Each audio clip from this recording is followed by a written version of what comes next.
જય શ્રી કૃષ્ણ ફ્રેન્ડ્સ, આજે બનાવશું રેસ્ટોરન્ટ જેવી ટેસ્ટી ગ્રીન થાઈ કરી.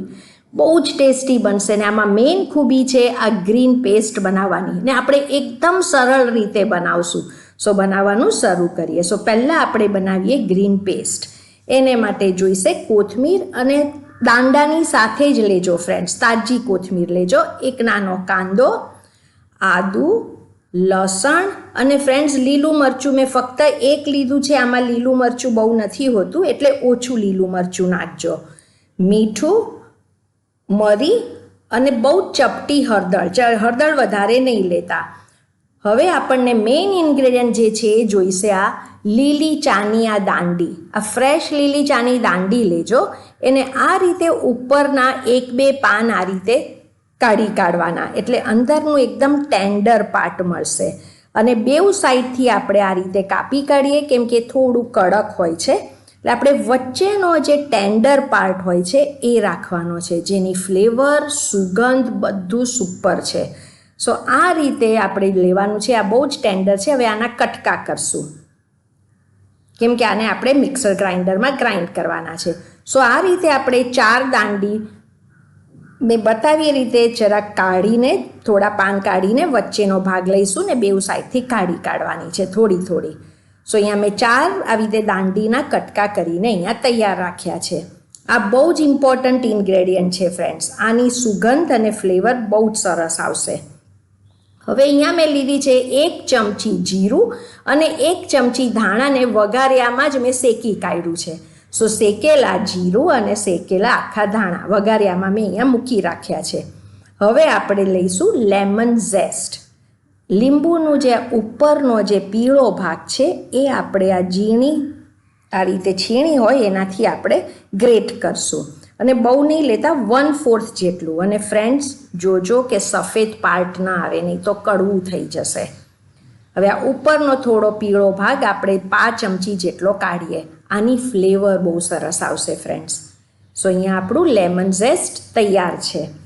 અને ઓલું લીંબુ ફેંકવામાં નહીં જશે ફ્રેન્ડ્સ, લીંબુ પણ તમે વાપરી શકો છો. હવે મિક્સર ગ્રાઇન્ડરમાં પાછું લઈ લઈએ આદુ, લસણ, લીલા મરચાં, શેકેલા આખા ધાણા ને શેકેલા આખું જીરું, મરીનો પાવડર, ચપટી હળદર, મીઠું, નાનો કાંદો, લીલી ચાની સ્ટેમ્સ, કોથમીર દાંડાની સાથે જ લેજો.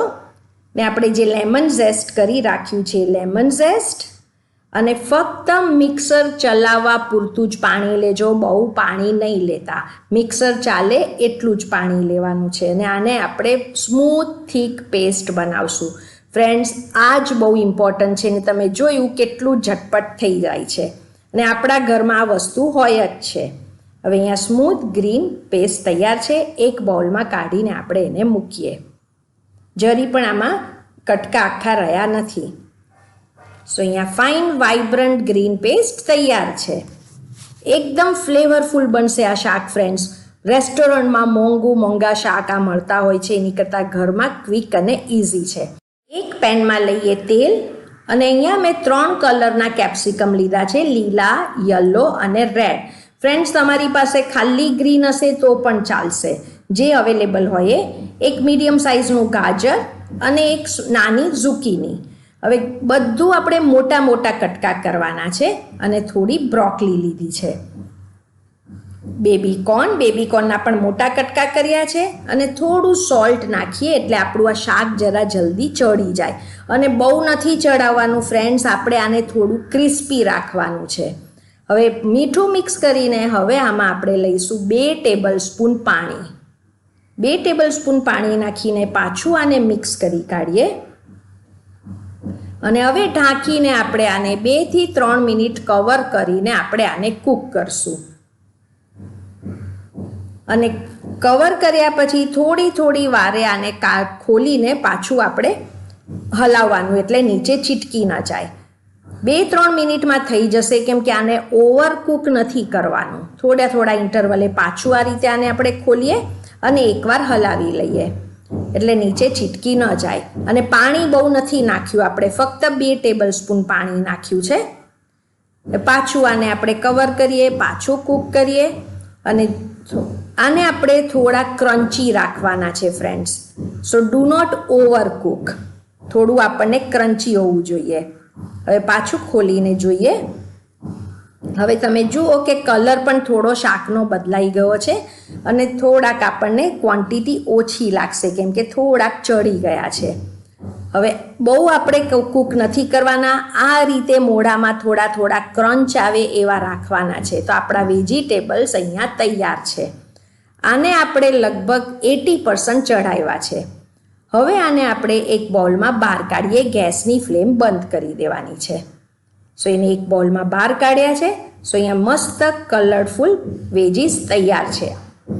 આ શાક કેટલું સરસ બનશે ફ્રેન્ડ્સ. દર થોડે દિવસે બનાવવાનું મન થશે અને હેલ્ધી પણ છે. હવે આપણે આ સેમ પેનમાં પાછું ઓઇલ લઈએ છીએ.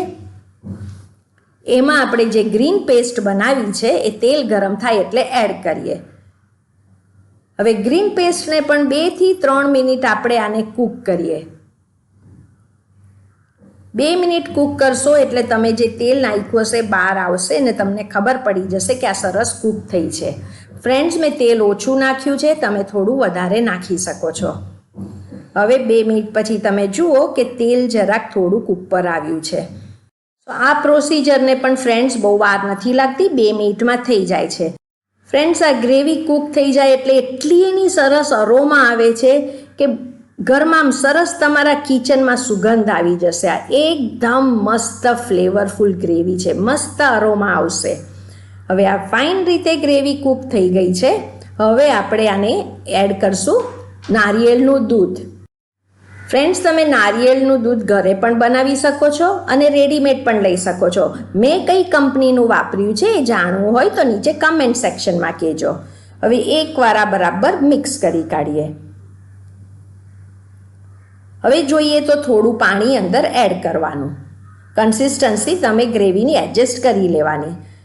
ફ્રેન્ડ્સ, તમે ગ્રેવીનો કલર જુઓ, એકદમ મસ્ત વાઇબ્રન્ટ ગ્રીન અને સુપર ટેસ્ટી ફ્લેવર છે ફ્રેન્ડ્સ. જોયું, આમાં જરી પણ ટાઈમ નથી લાગતો. રેસ્ટોરન્ટ જેવું જ પરફેક્ટ બનશે.